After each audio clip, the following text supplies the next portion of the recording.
सभी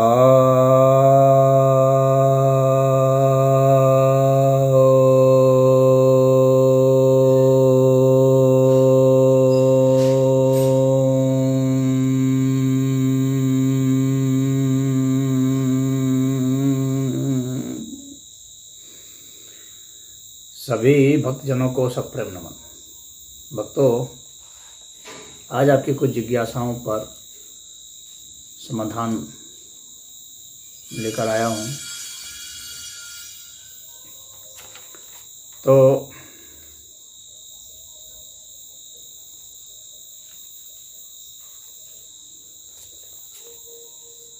पहला लेते हैं कि क्या जाति व्यवस्था के कुछ लाभ हैं?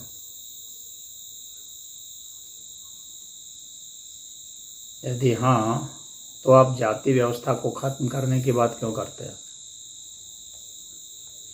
क्या समाज का वर्गीकरण खत्म हो सकता है?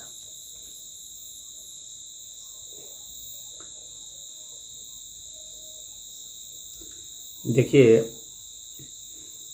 समाज का वर्गीकरण तो होता है, इसमें कोई दो राय नहीं। जब भी समाज होगा तो उसमें वर्गीकरण तो होगा, अलग अलग आधार पर वर्गीकरण होते हैं।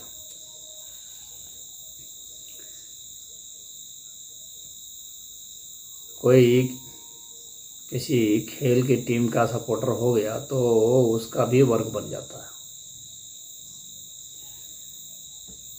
धन के हिसाब से भी वर्गीकरण कर दिया जाता है, शिक्षा के हिसाब से भी वर्गीकरण कर दिया जाता है।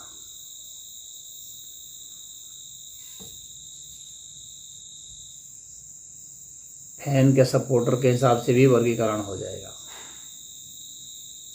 कौन किसका फैन है, ऐसे भी वर्गीकरण हो जाता है। भाषा के हिसाब से वर्गीकरण हो जाता है, संप्रदाय के हिसाब से वर्गीकरण हो जाता है। कौन किस धर्म को मान रहा है उसके हिसाब से भी वर्गीकरण हो जाता है।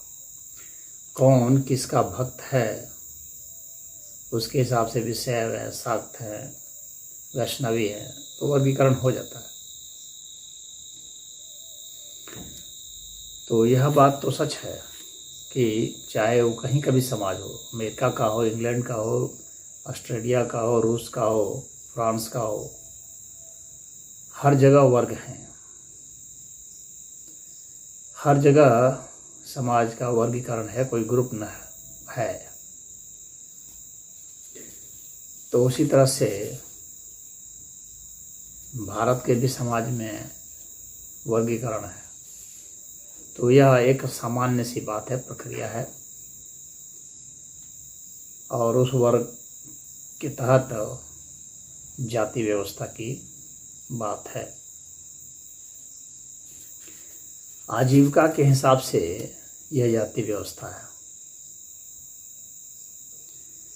लेकिन वह आजीविका जो कि पैतृक हो चुकी है उसके हिसाब से उसका नामकरण हो गया। यानी जो लुहार है उसका लड़का भी लुहार बनेगा जब पहले से यह तय हो जाए कि यह कोई अन्य आजीविका को नहीं अपनाएगा, तो उसे लुहार कहते हैं। पहले तो ये लुहार से संबंधित कार्य करने वाले को कहते हैं। तो वह नाम उसको दिया गया, उसके आधार पर वर्ग हुआ कि कौन व्यक्ति कौन सा कार्य करता है, उस आधार पर उसका हो गया। तो जन्म के समय से ही जब तय हो जाए कि ये यही कार्य करेगा, और सिर्फ कार्य ही नहीं करेगा बल्कि इसका विवाह भी इसी के तहत होगा, तो यह एक जाति का रूप धर लिया। जो जन्म से ही उसके कार्य को और उसके विवाह को निर्धारित कर देता हो।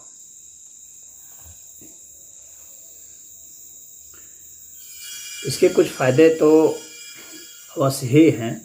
पहला फायदा तो यह है कि उसे अपने रोजगार की उतनी चिंता नहीं रही। अब उसी में वो सुधार करके वह अपने को और बेहतर टेक्नीशियन बना सकता है और बेहतर काम कर सकता है, और अपने काम को चूँकि छोटी उम्र से वो सीखता जाएगा तो स्पेशलिस्ट हो जाएगा, और उसी काम में और उसको शिक्षा मिल जाती है तो और बढ़िया बन सकता है। तो इसका एक फ़ायदा तो यह है। दूसरा फ़ायदा यह है कि वह सुरक्षित रहता है। उसका ग्रुप होता है, समूह होता है, जिसमें कि वह सुरक्षित महसूस करता है, तो यह फ़ायदा उसे हो जाता है। और तीसरा फ़ायदा भी उसे मिल जाता है कि उसे विवाह के लिए उतना सोचना नहीं पड़ता है, उसे उतना आपाधापी नहीं करनी पड़ती है, और रिश्ते वगैरह उसी के संबंधित आ जाते हैं, उसी बिरादरी से उसके घर वाले मैनेज कर देते हैं और विवाह कर देता है। यानी सहूलियत रहती है उसको, उस क्षेत्र में अपनी विशेष ऊर्जा की खपत नहीं करनी पड़ती है। इसमें संयम भी उसका कुछ बना रहता है, अपना दायरा भी उसका सीमित रहता है, तो अपने दायरे को पहचानते हुए भी व्यवहार करता है। और यह नैरेटिव भी चलाई जा रही है कि भाई जाति व्यवस्था खराब है। मैं अपनी बात पर तो बाद में आऊँगा।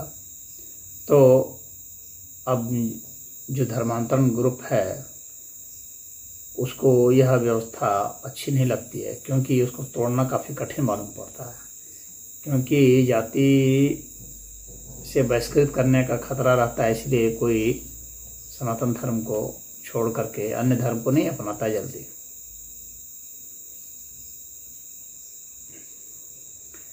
तो तोड़ना काफ़ी कठिन हो जाता है, इसलिए भी वो करते हैं, इसलिए वो कहते हैं जाति व्यवस्था खराब है, खराब है। लेकिन इसका एक यह भी है कि यदि किसी को तोड़ दिया जाए तो पूरा का पूरा ग्रुप भी उसके साथ आ जाता है। यानी धर्मांतरण कर लेता है पूरा का पूरा ग्रुप भी।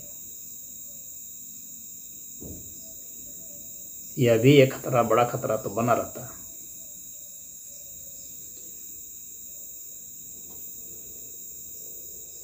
और यह जो व्यवस्था है, सुगठित व्यवस्था थी यहाँ पर, लेकिन यदि कोई अपना व्यवसाय बदलना चाहे तो उसे बदलने के लिए ऐसी कोई मनाही नहीं थी। वह अपना व्यवसाय कोई भी चुन सकता था, ऐसा प्रतिबंध नहीं था कि ये यही करेगा ही। वह उसके सामने एक बेहतर उपलब्धता थी। लेकिन लोहार का बच्चा अगर कुछ और करना चाहे तो कर सकता है, क्षत्रिय का बच्चा कुछ और करना चाहे तो कर सकता है। कोई जरूरी नहीं है कि वो लड़े ही सेना में ही जाए, वह कोई अन्य कर्म भी कर सकता है। ब्राह्मण के बच्चे खाली पढ़ें और पढ़ाएं कोई ज़रूरी नहीं है, वह कोई अन्य कर्म भी कर सकता है, खेती भी कर सकता है, कुछ अन्य हुनर का भी काम कर सकता है, पशु भी चरा सकता है। लेकिन उसके सामने एक बेहतर व्यवस्था वह रख दी गई थी। अब जब संविधान लागू हो गया, और जब लागू नहीं भी था तब भी, तो उसके सामने वह विकल्प थे कि भाई वो कुछ भी कर सकता है। तो आज भी वह कुछ भी कर सकता है, परंतु आज भी जाति व्यवस्था है। ऐसी बात तो है नहीं कि संविधान लागू हो गया और जाति व्यवस्था समाप्त हो गई, तो हुआ नहीं। बल्कि संविधान ने उल्टे जाति आधारित आरक्षण भी दे दिया और जाति आधारित मान्यता भी दे दी। तो संविधान की भी कोशिश नहीं है कि जाति को ख़त्म किया जाए।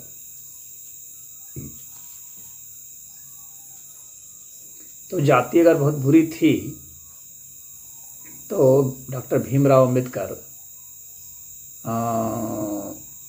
जो संविधान के रचयिता हैं, हालांकि और भी शामिल थे, 389 उसमें थे,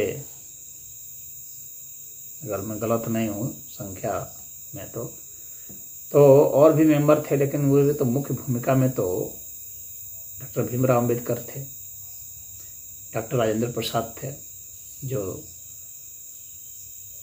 वो कॉन्स्टिट्यूएंट असेंबली के प्रेसिडेंट थे वे, और डॉक्टर भीमराव अंबेडकर चेयरमैन थे। तो ये जाति व्यवस्था को अगर खराब मानते तो उसमें उसका कोई महत्व ही नहीं देते। जाति आधारित कोई न सुविधा देते न आरक्षण देते, लेकिन इन लोगों ने दिया। तो जाहिर सी बात है कि ये लोग जारी रखना चाहे, बस उनकी आर्थिक स्थिति और शैक्षणिक स्थिति को बढ़ाना चाहते थे। यानी इनको उस व्यवस्था से कोई एतराज़ भी नहीं था, एतराज़ बस उनकी गरीबी से था और उनके शिक्षा व्यवस्था से था। और उस नाम पर हो रहे, भाई जो कमज़ोर होगा शिक्षा से और जो कमज़ोर होगा धन से, उसके ऊपर अत्याचार कुछ होते हैं, यह सच्चाई है। यानी जो अमीर होते हैं वे गरीब पर कुछ शोषण तो करते ही है, क्योंकि उनका बल चलता है, धन एक बल है। तो प्रशासन उनके हाथ में होता है, शासन उनके हाथ में होता है, या उनका सपोर्टर होता है, क्योंकि धन के बल पर वे सपोर्ट ले लेते हैं। तो वे कुछ, या एक मानव स्वभाव है कि अपने से कमज़ोर को वो चाहता है, दबा देता है, अपनी मनमानी कर लेता है। तो इस चीज़ को देखते हुए उसको भरने के लिए संविधान में प्रावधान दिया गया कि उनको कुछ आरक्षण दिया जाए, ताकि वे इस स्थिति से निकल सकें। यानी वे कम से कम इतना समर्थ हो जाएं कि अपनी जो है लड़ाई लड़ सकें, अपने उस अत्याचार से बच सकें। यानी इतना कमज़ोर न रहें कि कोई इस पर सत्ता अत्याचार कर सके। तो उसके लिए संविधान में प्रावधान दिए गए, कानून भी बनाया गया कई तरह का उन प्रावधानों के अनुसार से। और हम लोग देखते हैं कि उस स्थिति में बहुत सुधार हुआ, निश्चित थे। पहले क्या सताया जाता था ज़्यादा, तो मैं कहूँगा कि अब चूँकि बहुत पहले तो हम लोग थे नहीं, लेकिन इतना तो अवश्य है कि जो सताए जाते हैं वे उसका विवरण ज़्यादा अच्छा से कर सकते हैं, वे वर्णन ज़्यादा बढ़िया से कर सकते हैं। जिनका मान मर्दन होता है, जिनको सम्मान नहीं दिया जाता है, तो जिनके साथ दुर्व्यवहार होता है, जिन्हें सामाजिक कृत्यों से या तो दूर रखा जाता है या उतना बढ़ चढ़ करके हिस्सा नहीं लेने दिया जाता है, तो वे तो बता सकते हैं अवश्य ही कि हमारे साथ ऐसा हुआ, ऐसा हो। तो अगर उनके वर्णनों पर हम विश्वास नहीं करेंगे तो कैसे होगा? उस पर क्या कोई वैसा रिकॉर्डिंग तो है नहीं। तो इतना तो उनके विवरणों से मालूम पड़ता है कि कुछ न कुछ उनके साथ अवश्य ही दुर्व्यवहार होता रहा। उसकी डिग्री क्या रही है ये तो बता नहीं सकते, लेकिन कुछ अस्पृश्यता की भावना, छुआछूत की भावना और उतना बढ़ चढ़ के हिस्सा नहीं लेने देना, यह तो उनके साथ अवश्य ही हुआ है। हाँ, उनको प्रतिबंधित नहीं किया गया था। शास्त्र, धर्म शास्त्र तो ऐसा नहीं करता। हाँ, लेकिन समाज में धर्म तो जाति के हिसाब से कोई भेद का कहीं वर्णन नहीं करता। तो सनातन धर्म में तो यह दिक्कत नहीं है, लेकिन समाज में तो जरूर ही देखने को कुछ मिलता है। तो उस आधार पर ही यह व्यवस्थाएं दी गई, क्योंकि ऐतिहासिक पृष्ठभूमि को कोई भला कैसे नकार सकता है। अब बात अपनी करता हूँ कि क्या मैं कहता हूँ जाति व्यवस्था को ख़त्म कर दिया जाए। अब मैं ऐसा क्यों कहता हूँ? देखिए, जाति व्यवस्था को खत्म करने का मुख्य जो आधार हमारा है वह परस्पर भेदभाव और परस्पर जो दूरी है, वह दूरी जो आपस में एक वैमनस्यता पैदा करती है। अब कोई जो वर्ग बनेगा तो उसमें वैमनस्यता कुछ हो जाती है, लेकिन इतनी वैमनस्यता हो जाए कि आपस के संबंध प्रभावित होने लगे। वैमनस्यता तो भाई परिवार के सदस्यों में भी होती है, अपने कुटुंबी जनों में भी हो जाती है, रिश्तेदारों से भी हो जाती है। तो सर्वथा वैमनस्यता तो समाप्त नहीं हो सकता ना उस आधार पर, वह तो आध्यात्मिक उपलब्धि से ही हो सकता है। लेकिन फिर भी इतनी वैमनस्यता, इतनी घृणा और एक दूसरे से विवाद नहीं करने देना, इसकी जिद, उसके लिए उसकी हत्या तक कर देना, उसको बहिष्कृत कर देना, उसके घर को उजाड़ देना, उसको मार देना, यह तो अत्याचार में आएगा ही।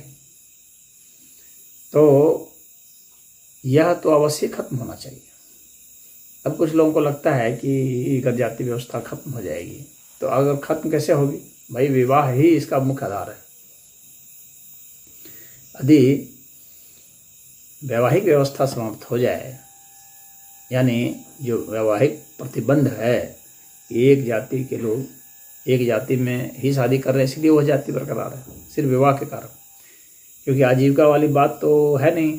अब हालांकि वह पूर्ण रूप से पहले भी नहीं थी, लेकिन पहले लगभग 99% के आसपास तो थी।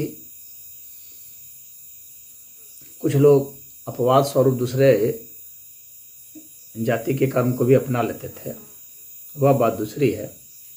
लेकिन हम अपवाद को नियम तो नहीं बना सकते ना, उसको नियम कह भी नहीं सकते। तो अब तो जो संविधान लागू हो गया है, तो कोई कहीं भी कार्य कर सकता है, कैसा भी कार्य कर सकता है, पढ़ाई लिखाई सबकी होती ही है, कोई दिक्कत तो है नहीं।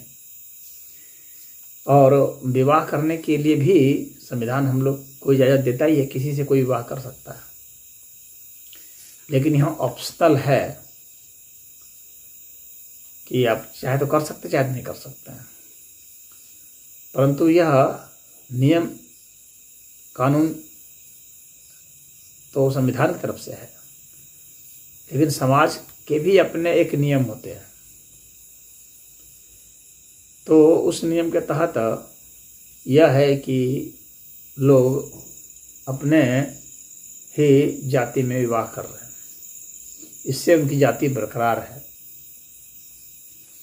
तो इसमें दोष भी नहीं है तब तक जब तक कि उस आधार पर भेदभाव न होने लगे, और तब तक जब तक कि उसमें अत्याचार भी न होने लगे, या उसमें किसी को एकदम ऐसा प्रतिबंध ही न कर दिया जाए। तो प्रतिबंध चूँकि कर दिया जाता है, विशेषकर गांव में तो होता ही है, शहर में भले ना हो। तो अब ये जो है, हालांकि शिक्षा से, स्त्रियों की आज़ादी से स्त्रियां भी धन कमा रही हैं, उसके कारण इसमें कुछ कमजोरी तो आई है। और अब अंतर्जातीय विवाह हो रहे हैं, लेकिन अंतर्जातीय विवाह अभी एक नियम नहीं है, वे अपवाद है अभी भी। शहरों में कुछ ज़्यादा है और गाँवों में यह बिल्कुल शुद्ध रूप से अपवाद है। अब गांव के ही लोग जो जाकर शहरों में बस गए, वहाँ कर ले रहे हैं, तो उनका संबंध गांव से थोड़ा कट जा रहा है। तो मैं उस भेदभाव और उस प्रतिबंध के खिलाफ के कारण ही कहता हूँ कि जाति व्यवस्था समाप्त होनी चाहिए। वह घृणा वैमनस्यता के कारण है। मनुष्य मात्र में घृणा नहीं होनी चाहिए। इसके कारण ही मैं उस बात का समर्थन करता हूँ। तो मेरी यही विचारधारा है कि जाति व्यवस्था इसलिए खत्म होनी चाहिए। उसके अपने फायदे हैं, निश्चित ही फायदे हैं, लेकिन अब हमें तुलना करनी पड़ती है कि उसके फायदे कितने हैं और नुकसान कितने हैं। तो उस तराजू पर जब मैं, हर कोई अपने नज़रिए से तोलेगा, मैं कोई नहीं कह रहा हूँ कि मेरा ही नज़रिया सही है, अपने नज़रिए से हर व्यक्ति तोलेगा। जहाँ तक मैंने तोला है तो मुझे लगता है कि इसकी उतनी प्रासंगिकता अब नहीं है। अब जो लोग यह कह रहे हैं कि नहीं, इस जाति टूट जाने से क्या है कि लोग शिकार हो जाएंगे मिशनरियों के, और इससे तो वो शिकार क्यों हो जाएंगे जब भेदभाव नहीं रहेगा। तो मिशनरियाँ भी तो जो उनको धर्मांतरित करती है उसके पीछे वो मुख्य रूप से वो उनको ही लक्ष्य बनाती है जो छोटी जाति के हैं, नीची जाति के। उनको कहते हैं करे भाई तुम लोग तो शूद्र हो, उनको ऐसे कहते हैं, कुछ भी करोगे वहाँ शूद्र ही रहोगे, तो इससे अच्छा यहाँ आ जाओ। उनको ये नहीं पता कि शूद्र एक वर्ण है, जाति नहीं है। लेकिन जो लोग ऐसी जाति, छोटी जाति के लोग हैं, वे लोग खुद मानते हैं कि वे लोग शूद्र हैं। तो ऐसा तो है नहीं। शूद्र तो ब्राह्मण भी हो सकता है। ब्राह्मण जाति में कोई लड़का है तो वह भी शूद्र हो सकता है। शूद्र तो एक वर्ण है। तो वर्ण और जाति का भेद अमूमन लोग नहीं कर पाते हैं उतना, जो बहुत ही ज़्यादा इस विषय में नहीं जानकार हैं वे उतना नहीं कर पाते हैं, वे एक ही इसको मान लेते हैं। तो ऐसा है नहीं, लेकिन वे तो ऐसा ही कहते हैं। तो जब जाति व्यवस्था धूमिल पड़ जाएगी, नहीं रह जाएगी, तो आसानी से धर्मांतरित हो जाएंगे। यह जो एक अंदेशा है यह उतना उचित नहीं है। आप जब उसको सनातन धर्म के सारे सिद्धांतों को पढ़ाते हैं, और जिस धर्म के वो ईसाई हैं और इस्लाम है, इन दोनों की भी आप अपने सभी हिंदू को शिक्षा दीजिए, इनकी भी बात बताइए, और उनकी क्या वहाँ पर क्या दोष हैं, उनके सैद्धांतिक क्या दोष हैं वो बताइए, और अपने धर्म की अच्छाई सब समझा दीजिए, तो वो क्यों बदलेगा? नहीं बदलेगा। और अगर उसके खिलाफ में अत्याचार नहीं हो रहा है, उसका सम्मान का हनन नहीं हो रहा है, तो वो क्यों करेगा? और अगर कर ही लेगा तो हर एक व्यक्ति को यह आज़ादी तो होनी चाहिए ना कि वो जिस मत को चाहे माने, बुरा ही मत मानना चाहे माने, भाई उसमें आप क्या कर सकते हैं। एक व्यक्ति जो अत्याचार पर उतर जाता है, झूठ मानने पर उतर जाता है, झूठ बोलने पर उतर जाता है, तो उसको ज़बरदस्ती तो सच बोलवाना अभी संभव तो है नहीं। सदाचारी ज़बरदस्ती तो बनाया नहीं जा सकता, उपदेश से ही बनाया जा सकता है। तो आप सदाचार का उपदेश दीजिए, उसके लिए तो कोई हर्ज नहीं है, लेकिन ज़बरदस्ती तो हम सदाचारी नहीं बना सकते ना किसी को भी। और जो अन्य मतावलंबी हैं, आप यह क्यों नहीं सोचते हैं कि अन्य मतावलंबी हैं वे भी सनातन धर्म को स्वीकार कर लेंगे? यदि आप में अच्छाई है तो वे भी आ जाएंगे इसमें। तो इतना स्वयं में आत्मविश्वास रखें सनातन धर्म के लोग, और इतना बड़ा हृदय रखें कि यदि कोई मुस्लिम या ईसाई या यहूदी या बौद्ध, जैन कोई भी आना चाहता है तो उसको स्थान दें, और उनके मध्य में भी अपनी बात का प्रचार करें, बताएं। भाई मिशन वे ही चलाएंगे, कोई ज़रूरी थोड़ी है। मिशन तो सनातन धर्म वाले भी चला सकते हैं, चलाना चाहिए, चलाइए। अच्छी बात का प्रचार प्रसार होना चाहिए। अगर वे अपनी गलत बातों के होते हुए भी प्रचार करने में समर्थ हो रहे हैं, तो आप तो अच्छी बातें रखने वाले लोग हैं, तो आप क्यों नहीं प्रचार प्रसार कर रहे हैं? आप क्यों घबराते हैं?